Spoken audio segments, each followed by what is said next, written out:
primero, antes de meternos en el tema central, que es lo que está sucediendo en Ucrania, pero que tiene que ver con esto, que viene un poco de la mano, quería comentar, bueno, sobre lo que dijo Trump sobre China, ¿no? Eh, Esto tiene que ver con lo que sucede en Ucrania, porque básicamente es un solo problema, es un problema global que se está definiendo. Cuando nosotros decimos que se va a reorganizar el mundo, que el mundo se está reorganizando en realidad, que cae un modelo geopolítico que venía conduciendo al mundo de los últimos 80 años y ahora es reemplazado por algo. Y digo los últimos 80 años, si uno lo profundiza más, podríamos hablar ya de varios siglos. Si hablamos de la hegemonía occidental en líneas generales, nosotros nos encontraríamos, bueno, con otro tipo de realidad, ¿no? Con una, un segundito, con una realidad diferente. Trump lo que está intentando hacer es conseguir la mejor posición negociadora. China, lo mismo. Rusia, lo mismo. Cada uno con sus herramientas, con su perspectiva, con su historia. Y Trump arrancó, bueno, explosivo. Empezó su mandato, podríamos decir, con un show permanente. Y ahora la realidad empieza a actuar. Y en definitiva no vemos nada más que esa puja que estábamos diciendo, que esperemos, yo creo que no se va a dar en una guerra entre ninguna de las tres grandes potencias, una guerra directa. Que esto es la gran diferencia con lo que estaba haciendo Joe Biden y el Partido Demócrata. El objetivo era una reorganización del mundo en función de otros intereses con otros objetivos, como estábamos diciendo, pero además mediante un exterminio. Eso era clave en ese modelo, por eso se iba hacia una guerra mundial. Trump acaba de decir que puede existir una relajación en las tensiones comerciales con China, ¿no? Básicamente que los aranceles son muy altos, el 145% lo reconoce como realmente muy alto, pero que esto va a bajar considerablemente, aunque nunca será a cero, nunca llegará a cero. Pero que además tiene que ver con que tiene una excelente relación con el presidente Xi Jinping, Trump. Y el secretario del Tesoro, Scott Bessent, dijo mientras tanto que la actual guerra comercial es insostenible, lo que aumenta entonces la idea de que van hacia una política de acercamiento. Trump maximizó las posiciones para luego sentarse a negociar. Lo que venimos explicando y lo que ahorraría muchísimos comentarios y subibajas en los mercados si realmente se comprendiera desde el punto de vista geopolítico lo que intentaba hacer Trump, ¿no? Sin embargo, parece que esto no se ha comprendido claramente. Yo a veces veo como en mi país se tejen historias que Trump, que se ayuda a Milei, porque le cae simpático, porque son amigos, y no, no, nada de esto es cierto. Las cosas se mueven de otra manera y no son directas. Y para completar un poco el cuadro, se le preguntó al Ministerio de Relaciones Exteriores de China sobre esto y la respuesta de los chinos es siempre la misma, que ellos van a negociar en función de la igualdad, del respeto mutuo y la reciprocidad. Según Guo Jiakun, el portavoz del ministerio, dijo que la idea de aplicar máxima presión no es la forma adecuada para llegar a un acuerdo y simplemente no va a funcionar. Que China no quiere luchar, pero tampoco tiene miedo de luchar. Que finalmente, si es necesario, van a luchar hasta el final. Pero dejó la puerta abierta para una negociación, cosa que de otra manera también Trump está diciendo lo mismo. Entonces nosotros podemos ver muchos gestos, podemos ver que Trump insinúe o que inclusive efectivice un movimiento de barcos hacia el estrecho de Taiwán y aumente alguna declaración, pero la realidad es que se va a imponer otra cosa. Todos son conscientes, por lo menos en estos sectores, que una guerra entre China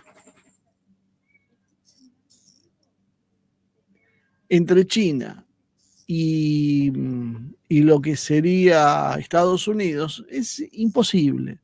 No habría un ganador claro, o tal vez si lo habría y no sería Estados Unidos, porque no podrían hacer una guerra directa, tendrían que ser una guerra controlada. Nadie habla de saltar al escalón nuclear, que eso, bueno, ya es otro tipo de estrategia. Entonces, eh, el, el presidente de Estados Unidos tiene una forma de negociar que hay que de una buena vez comprenderla. No es tan difícil saber porque siempre termina por hacer lo mismo.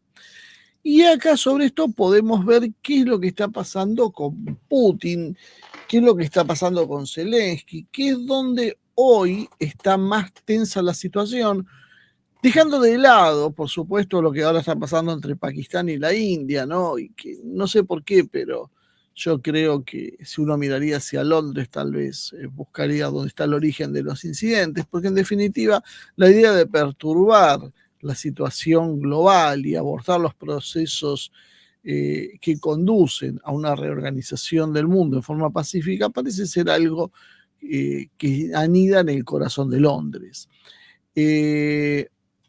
Trump también dijo que esperaba que Zelensky fuera mucho más fácil de tratar que el presidente ruso.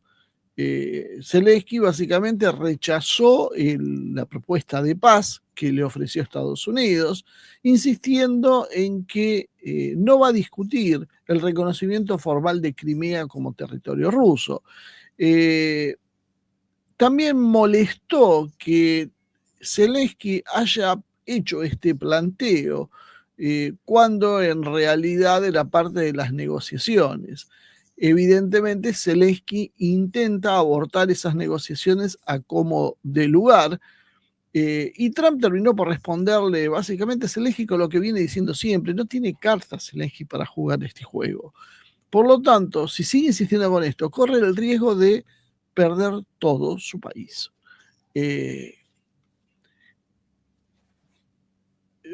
Trump dijo además que cree que Rusia está lista, cree que tiene un acuerdo con Rusia, pero que decida llegar a ese acuerdo con Zelensky. Y espero entonces que, bueno, Zelensky lo piense, porque pensó que era más fácil poder negociar con Zelensky, pero no, porque Trump o se está desayunando o no quiere decir en realidad que él no está negociando con Zelensky. Él está negociando con el globalismo que hoy está en Europa, con el Reino Unido. Ese es el verdadero poder que empuja a Zelensky esto. Zelensky es una marioneta que no tiene ninguna posibilidad de tomar una decisión en forma autónoma, como ya lo vimos a lo largo de esta historia, ¿no? Trump publicó en Truth Social, en su red, que Zelensky tiene una posición negociadora débil. La situación en Ucrania es desesperada. Puede lograr la paz o puede luchar otros 3 años antes de perder todo el país. Eso puso Trump. Y se negó a decir si tiene una intención de reunirse con Zelensky, claramente, o cuando esto podría producirse. Muchos especulaban cuando Trump asista, si asiste, al funeral del Papa Francisco esta semana, a final de esta semana creo que va a ser. Trump dijo: no sé si se iré al funeral o no, solo espero que se resuelva este asunto. Y cuando le preguntaron si esperaba reunirse con Putin durante una visita planeada a Arabia Saudí el próximo mes, Trump dijo: es posible, pero lo más probable es que no. Creo que nos reuniremos con él poco después. Estamos viendo en realidad que Trump está respondiendo de alguna manera a los guiños que le ha hecho Putin, pero lo tiene que hacer, y esto es lo que tenemos que tener presente, dentro de un marco de profundo equilibrio. Trump no es el dueño de Estados Unidos, no es el dueño de Occidente, y no hace lo que se le da la gana, de la misma manera que tampoco lo hace Putin. ambos están sentados sobre un mosaico de intereses y necesitan consensuar antes de poder avanzar, pese a toda la retórica, que acá hay una diferencia. Putin es mucho más sobrio y Trump no. Trump tiene una verborragia que parece que se va a llevar el mundo por delante, pero en realidad sabe que su posición también es muy débil en muchos aspectos. Estados Unidos en realidad viene presionando para buscar que se haga un acuerdo. Pretendía conseguir minerales de Ucrania como cierta forma de salir airoso de la situación. Yo creo que a esta altura del partido Trump es consciente que para Estados Unidos ni siquiera le sirven las tierras raras, ni siquiera le sirve obtener de alguna compensación por los casi 200.000 millones de dólares que declaran que han invertido en Ucrania. Creo que esto, a pesar de ser muchísimo dinero e importante, podríamos decir que es, podríamos decir que esto es un tema casi menor. Estados Unidos tiene como prioridad, por lo menos para Trump, salir del conflicto. Eso es lo más importante, porque quedarse en el conflicto va a salir mucho más caro que perder ese dinero que ya hicieron. Pero claro, se van frustrando porque se han encontrado con resistencias que no esperaban. Yo creo que Trump no tiene la capacidad que tenía el Estado profundo con Biden de poner y sacar gobiernos. Hay gobiernos que son absolutamente títeres, que los manejan con mucha facilidad, los presionan, los hacen ir al rumbo que quieren o los sacan. Y Trump se encuentra con que Zelensky realmente es otra cosa. Es un hueso realmente duro. ¿Por qué sucede eso? Porque lo que estamos diciendo en realidad es la cabeza de sus enemigos occidentales, liberales, globalistas. No es el líder de un país que está al arbitrio de Estados Unidos. Estados Unidos presionaba, ordenaba sobre Ucrania y no se movió un alfiler sin que Estados Unidos lo quiera cuando se alineaban esos intereses con el globalismo que hoy está en Europa. Ahora esto se fracturó. Estados Unidos con Trump quiere ir en otro sentido y se encuentra con que no es tan fácil mover el transatlántico. La resistencia del globalismo también funciona como una especie de arena movediza, como ese lodo viscoso que no permite los movimientos limpios. Bueno, yo creo que está en ese punto, ¿no? Y esto es lo que genera de alguna manera frustración, porque además Trump sabe que tiene un tiempo limitado, porque en menos de 2 años va a tener elecciones, y si no consigue resultados, se va a desvanecer su presidencia y no va a poder cambiar nada, y el globalismo probablemente retome el control de Estados Unidos. Entonces necesita conseguir esos resultados rápido.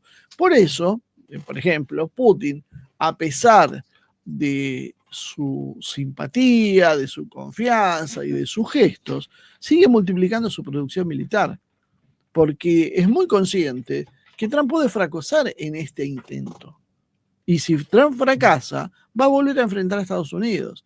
Entonces, gana el tiempo que puede, trata de ayudar a Trump a que domestique sus enemigos internos, pero lo hace cuidando su futuro.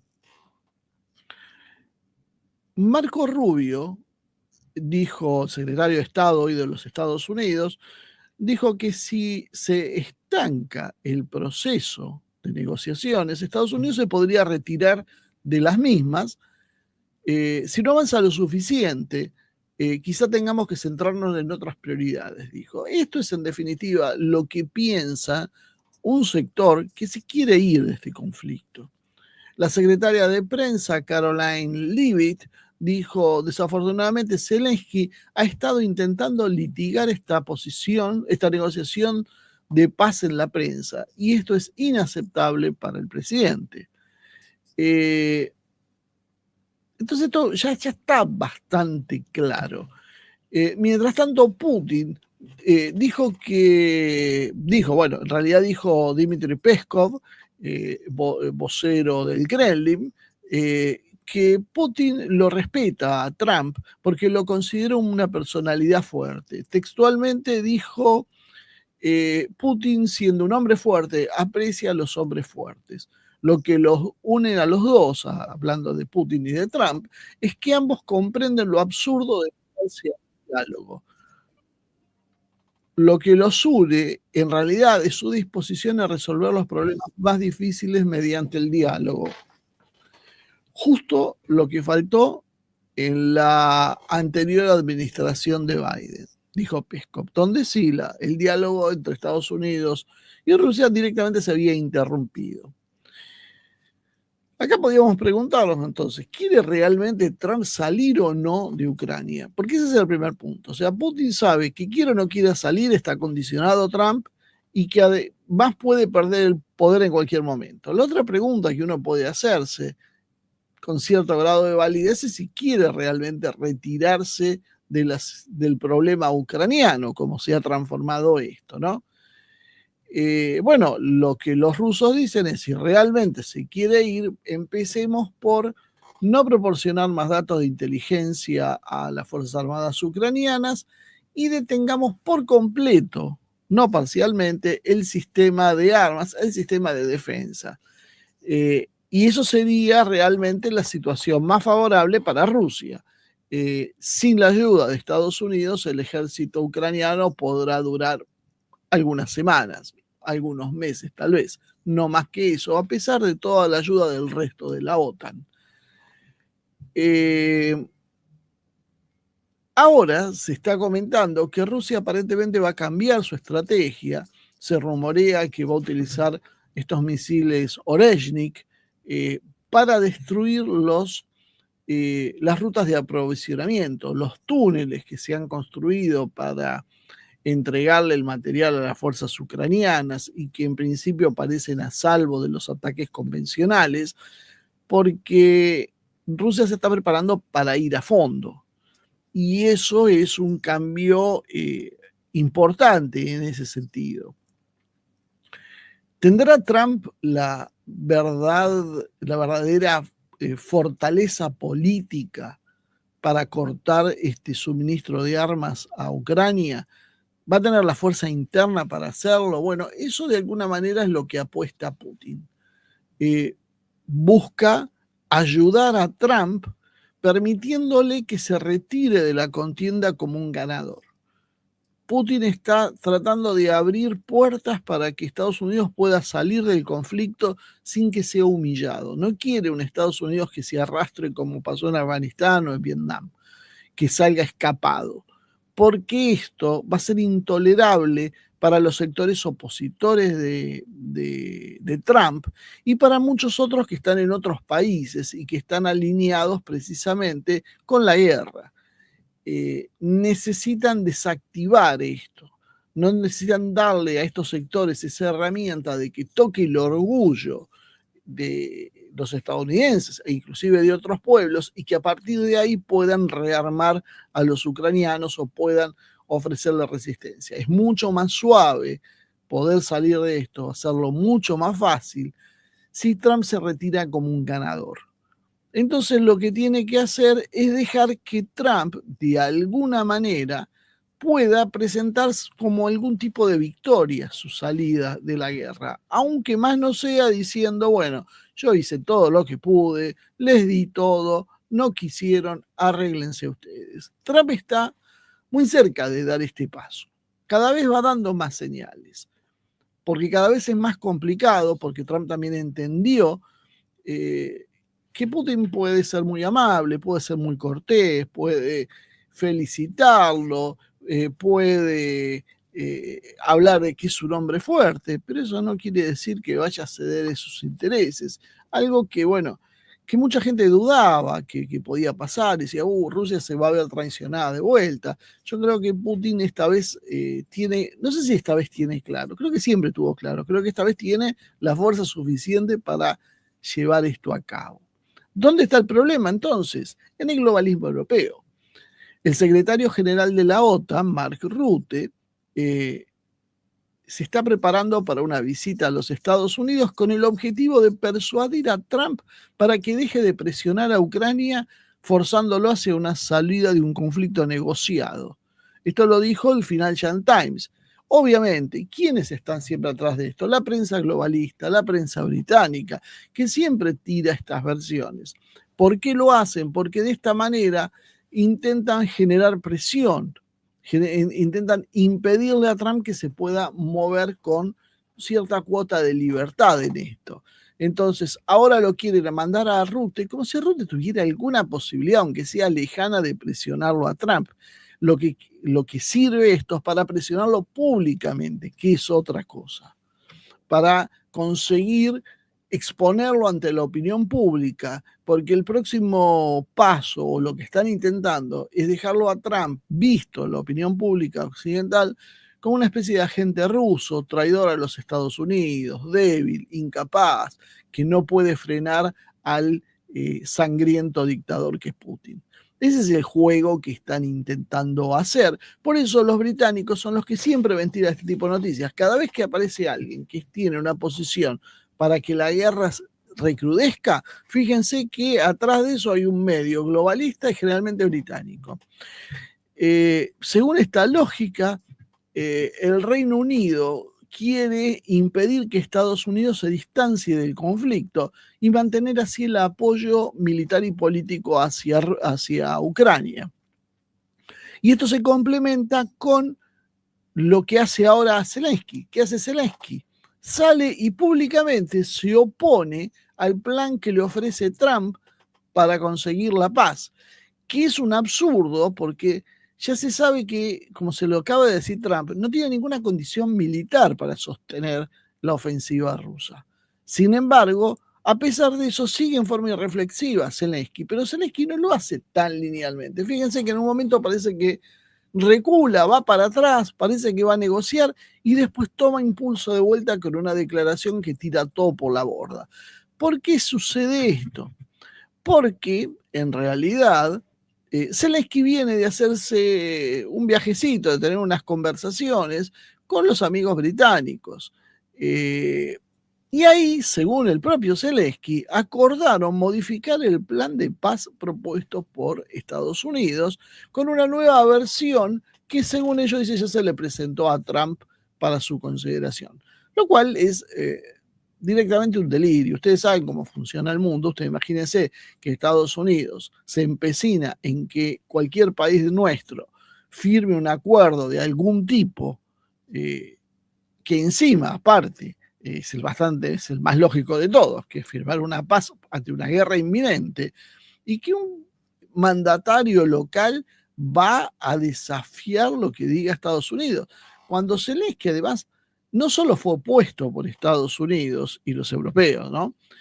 Sino que además Zelensky es financiado y sostenido militarmente por Estados Unidos.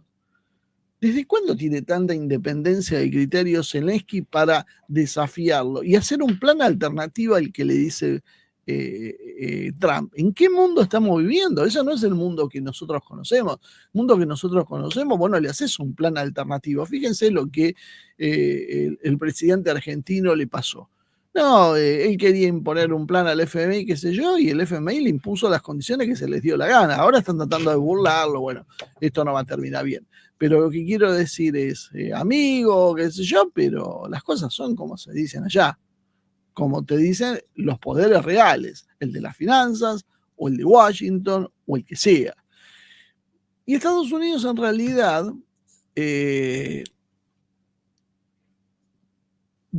tuvo otra visión, dijo que nuestro equipo, el equipo europeo y los representantes ucranianos mantuvieron negociaciones constructivas con puntos relevantes que se pusieron por escrito, pero bueno, no está claro entonces cuál es la posición real. Desde el viaje de Boris Johnson, cada iniciativa de paz ha sido obstaculizada por Londres. Es muy curioso que quien tiene la mala fama sea Estados Unidos a nivel mundial y Londres sea el que toma todas las acciones. Esto es una cosa para pensarlo mucho, porque en todos los países hay grandes movimientos antiestadounidenses, por supuesto que justificado por la cantidad de barbaridades y atrocidades que han hecho. Ahora, Estados Unidos, comparado con las atrocidades que hizo el Reino Unido, es un nene de pecho. El Reino Unido a lo largo de la historia ha sido mucho más salvaje que lo que hizo Estados Unidos. Y sin embargo, muy pocos enfrentan al Reino Unido. Un poco en algunos sectores en la Argentina por la cuestión de Malvinas. No mucho más. ¿Quién más? Fíjense los españoles, que tienen ocupado Gibraltar y no veo que nadie seriamente considere al Reino Unido un enemigo. Es más, lo tienen como un aliado. ¿Cómo es un aliado si te está ocupando parte del territorio? Bueno, Londres es extremadamente hábil para manejar estas cosas. Es muy hábil. Shoigu apareció en escena también. Shoigu, ex ministro de Defensa ruso, y dijo que la presencia de fuerzas de paz extranjeras en los territorios históricos de Rusia puede provocar una confrontación directa entre Moscú y la OTAN. Y esto puede derivar nada más y nada menos que en una tercera guerra mundial. Según él, según Shoigu, esto es algo que lo reconocen los políticos europeos sensatos, no evidentemente quienes están conduciendo hoy en la mayoría de los países los destinos europeos. Shoigu cree que el término fuerza de paz en realidad se utiliza para ocultar el verdadero objetivo para obtener el control del territorio ucraniano y sus recursos, y argumentó que eso sería lo más cercano a describir a esa fuerza como invasores u ocupantes, y que definitivamente la Unión Europea quiere la guerra y no el diálogo. Shoigu además también dijo que Rusia se había opuesto a la presencia de fuerzas militares de la OTAN, inclusive antes del inicio de las hostilidades. Por supuesto que mucho más lo van a hacer ahora. Una de las principales razones por las que Rusia lanzó su operación militar en febrero del 2022 fue la amenaza que suponía el despliegue de una infraestructura militar de la OTAN en Ucrania. Esto dijo Shoigu, que además agregó que antes del estallido, el Reino Unido estaba construyendo una base naval en la ciudad de Uchakov, en la región ucraniana de Nikolaev. Ustedes se pueden preguntar qué miércoles hace el Reino Unido en las fronteras entre Ucrania y Rusia, ¿no? ¿Cuál es el objetivo? Bueno, la misma pregunta vale qué hace en el Atlántico Sur reclamando Malvinas o el territorio antártico. El Reino Unido tiene, como decíamos, esa facilidad, ¿no? De estar presente en los lugares donde no tiene evidentemente ninguna razón para estarlo, y que parece que nadie tiene memoria para decir esto, le agarran a todos un ataque de amnesia y prefieren mirar para otro lado, ¿no? Esa instalación se usaba para entrenar fuerzas especiales navales ucranianas y servía también de plataforma para llevar operaciones contra Rusia. Shoigu, que hoy es secretario del Consejo de Seguridad de la Federación de Rusia, dice que Europa se está preparando abiertamente para una confrontación militar con Rusia.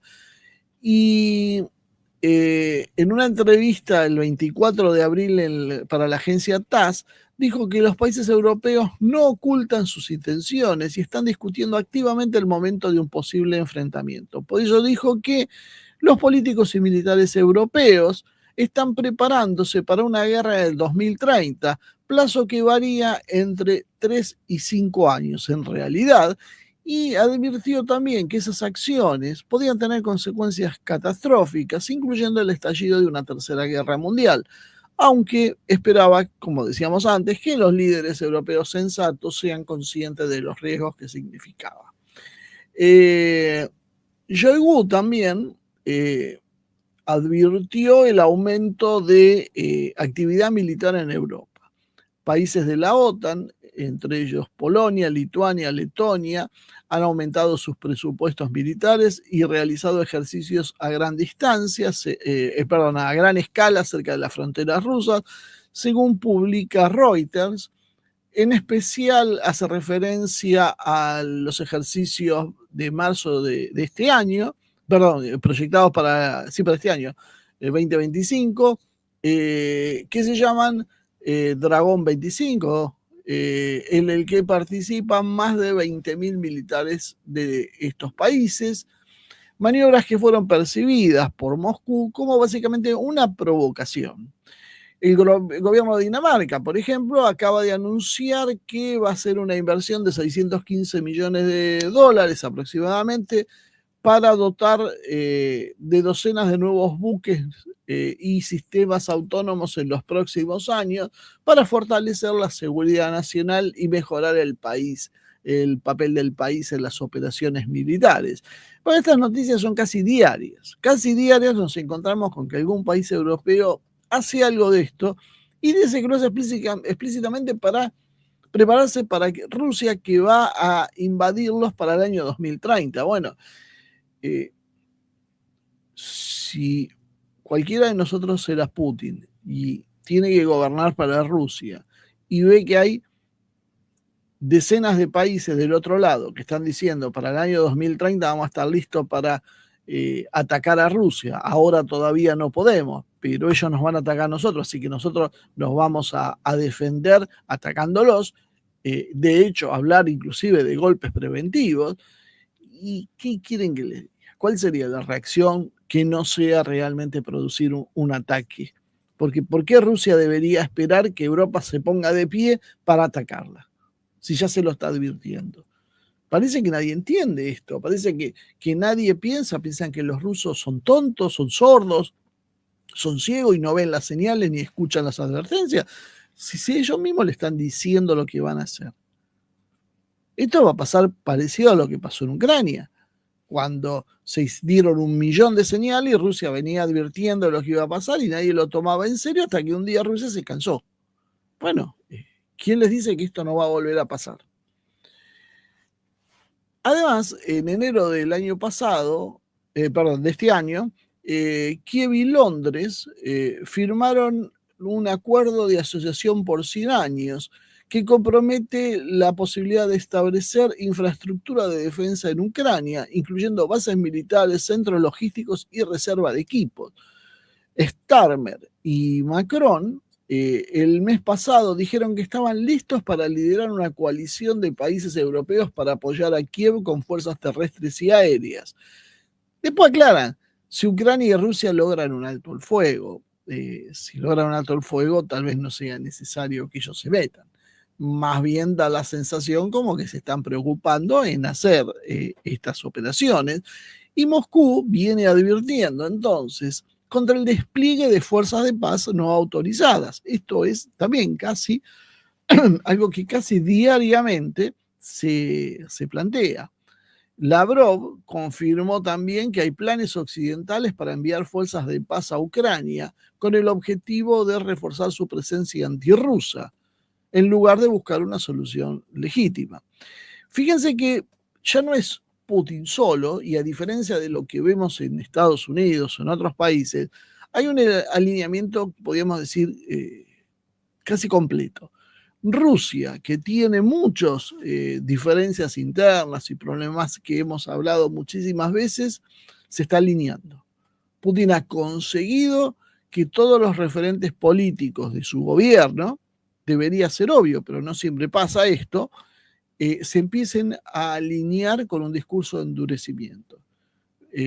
Algunos de los con los que coqueteaban con Occidente o que estaban mal vistos en Rusia por ser blandos, o han pasado a un segundo plano o han endurecido su discurso. Y esto es una señal más que preocupante. Que aparezca Shoigu, que aparezca alguien como Lavrov, que siempre es muy mesurado en sus declaraciones, haciendo este tipo de advertencias. Yo, si estuviese en lugar de los líderes europeos, me empezaría a preocupar mucho. Y preocupar mucho no significa empezar a decir, vamos a fortalecer nuestra industria militar, porque poner un ejército europeo en condiciones, si algún día lo consiguen, mínimo les va a llevar una década, mínimo, generar los nuevos tipos de armas, producir los stocks necesarios, generar además de eso las cadenas logísticas, convencer a la población, entrenarlos, aprender tácticas militares nuevas. Y Rusia no va a estar de brazos cruzados esperando que hagan todo esto. Entonces el único camino que les queda es salir de la presión contra Rusia. Dejar de poner bases militares y empujar países fronterizos a que choquen con Rusia. Porque ya hoy se han corrido todos los velos. Todo el mundo sabe que si Letonia hace lo que hace, o lo hace Estonia, o lo hace cualquier país de esto, es porque detrás de eso está una vez más Londres, y que arrastra a París y a Berlín, pero el cerebro siempre es Londres. Sin ellos, estos países estarían buscando otra solución. No estarían desafiando a Rusia, inclusive advertirlas con un golpe preventivo. Un golpe preventivo. Entonces, vemos que paralelamente con el endurecimiento del discurso de los funcionarios rusos, empiezan a multiplicarse los ataques sobre Kiev. Tanto que, bueno, han escuchado las declaraciones de Trump al respecto. Y también sobre Odessa y Nikolaev.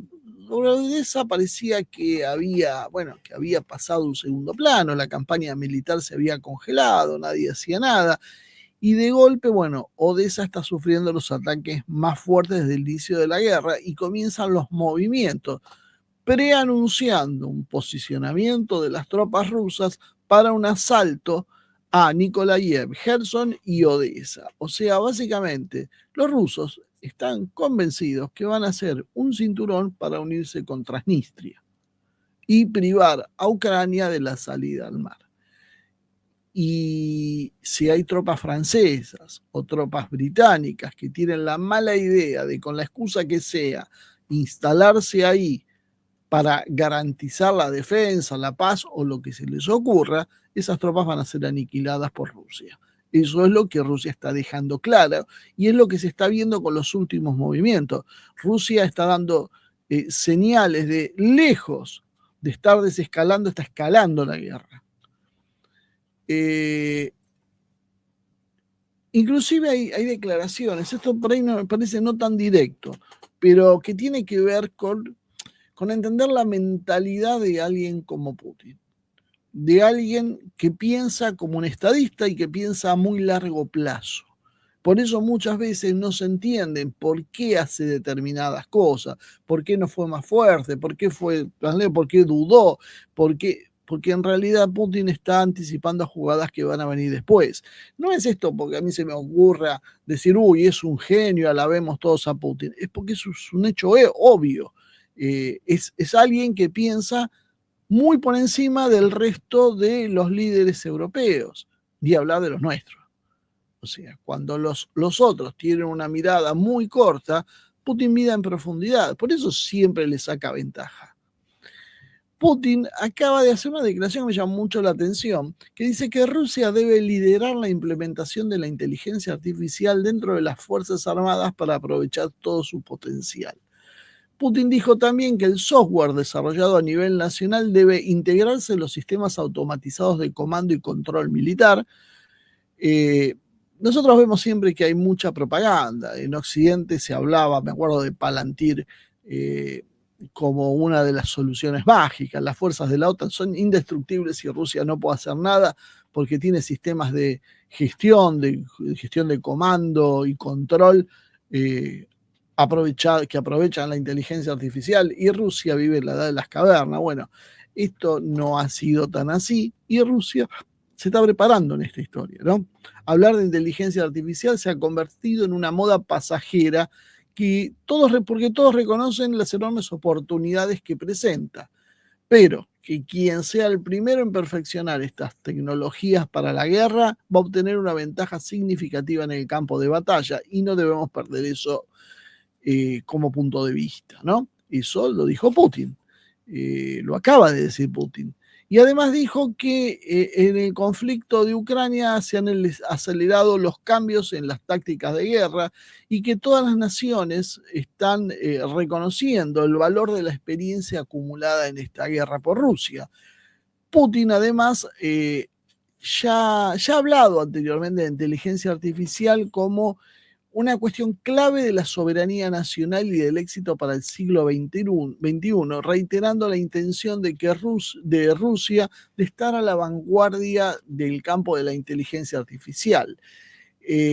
Maksud Shadaev, ministro de Desarrollo Digital de Rusia, fíjense, tiene un ministerio de redacción, bueno, cada uno tiene los ministerios que quiere. Nosotros teníamos un ministerio de Mujeres, Igualdad y Diversidad, ellos tienen un ministerio de Desarrollo Digital. Después dígame quién piensa a largo plazo y quién no tiene dos dedos de frente.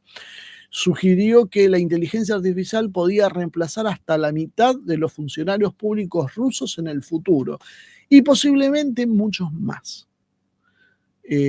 Bueno, ¿cuánto hace que venimos advirtiendo sobre esto? Ahora, oficialmente, el ministro de Desarrollo Digital ruso les acaba de decir, la mitad de los funcionarios públicos se van a ir a su casa, posiblemente muchos más. ¿Por qué? Porque no hacen falta.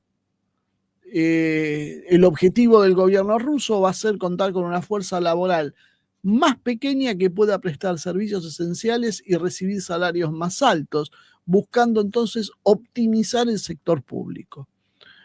Después puso algunos paños y dijo que la medicina y la docencia serán menos afectadas por la transición, lo cual ya les voy adelantando que esto no es cierto. La docencia y la medicina van a ser, es más rápidamente afectados que otros sectores. Todo lo que es la burocracia, contabilidad, todo eso ya sabemos que sí, pero la medicina y la docencia van a ser reemplazadas de decisión humana. Ya hoy está toda la tecnología suficiente para que una persona se pueda educar desde el jardín de infantes hasta un grado universitario sin ninguna intervención humana. O sea, guste o no guste, esto es una realidad. ¿Se va a aplicar? Por supuesto que se va a aplicar. Cuando para uno tenga que estudiar, tiene que viajar muchas veces a otra ciudad, tiene que alquilarse un alquilarse un departamento, tiene que pagar una cuota de una universidad, cuando tiene todo a disposición de un clic, gratuito o por un costo mínimo. Vos podés educar a toda tu población a un costo bajísimo, a gente que está en los lugares más recónditos, más alejados de la civilización, puede tener la misma educación que tiene el resto. ¿Alguien imagina que esto no va a funcionar? Bueno, eso es lo que está diciendo Shadaev. Esto es lo que va a pasar. Se va a modificar todo y ya se modifica. En los próximos 2, 3, 4 años ya vamos a ver profundísimos cambios en este sentido. Y Putin ahora le agregó, a diferencia de lo que estaba pasando, que hay algo más. No es solo la administración, no solo va a haber un cambio en el empleo y en las relaciones sociales, sino que además esto se vuelca a la cuestión militar. Porque también es muy simple. Si ustedes no vuelcan esto a la cuestión militar, el ejército que sí lo haga va a tener una ventaja decisiva y te va a aplastar en un campo de batalla. Yo recuerdo a veces casi con ternura, ¿no? Iniciativas como decir no a la automatización de las máquinas en las cuestiones militares, la prohibición de las fuerzas militares para que usen sistemas de inteligencia artificial y ese tipo de cosas. Y la verdad es no comprender la esencia humana, es no comprender cómo es la guerra. La guerra es a todo o nada. Y a todo o nada se utiliza todo. Y si eso implica un riesgo, que esto se salga de control, y mala suerte, pero si no es la derrota y nadie quiere la derrota. Así que guste o no guste, esto es lo que va a pasar y esto es lo que advirtió Rusia. Shoigu además dijo otra cosa que es interesante, que me estaba olvidando, que Estados Unidos comprendía la posición de Rusia sobre los términos de un posible alto el fuego. Según él, según Shoigu, Moscú está dispuesto a un armisticio y a negociar la paz, pero solo con la condición de que se eliminen las causas de la crisis ucraniana y se proporcionen garantías fiables de seguridad para Rusia. Básicamente lo mismo de siempre. Shoigu destacó que la parte rusa definió claramente sus intereses, teniendo en cuenta la situación actual en el frente, y los transmitió a la administración estadounidense. La declaración de Yougou es otra señal en función de una posible solución diplomática que se pueda llevar a cabo precisamente en esta guerra. Por otro lado, apareció una nota de Bloomberg diciendo que Washington insiste en reconocer el derecho de Kiev a mantener un ejército completo y desarrollar la industria. Y esto obviamente es contradictorio. Según Bloomberg, Steve Witkoff planea discutir este tema en una reunión con Vladimir Putin. Evidentemente es un tema que choca con lo que acaba de decir Yougou. Vuelvo a insistir, vamos a ver qué es cierto de eso, porque quien corre esa versión es Bloomberg. No hace falta decirle qué intereses representa Bloomberg. Podemos concluir que Trump ha utilizado tácticas brutales de presión, amenazó retirarse de las negociaciones, fortalecer su posición, todo tipo de acciones con la idea de tener una mejor posición en la negociación estratégica.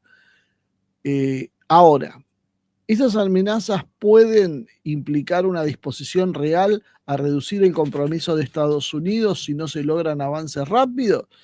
No lo sabemos a ciencia cierta, lo podemos intuir. El problema es que hay un sector que está utilizando mucha fuerza, y su fuerza sobre todo en la mediática, para convencer que esto no tiene futuro y que nos quiere convencer que Mark Rutte va a ir a Estados Unidos a convencerlo a Trump que tiene que involucrarse en la guerra. Como que a Trump, imagínense el cuadro, ¿no? ¿Qué es lo que puede pensar Trump de un personaje como Rutte, que ni siquiera es un militar?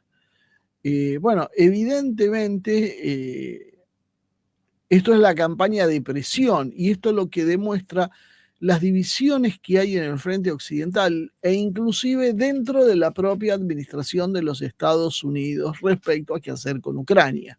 La administración de Trump parece que navega entre la presión extrema para lograr una rápida solución, pero también el choque con realidades complejas geopolíticas. Entonces, por un lado amenaza con la retirada,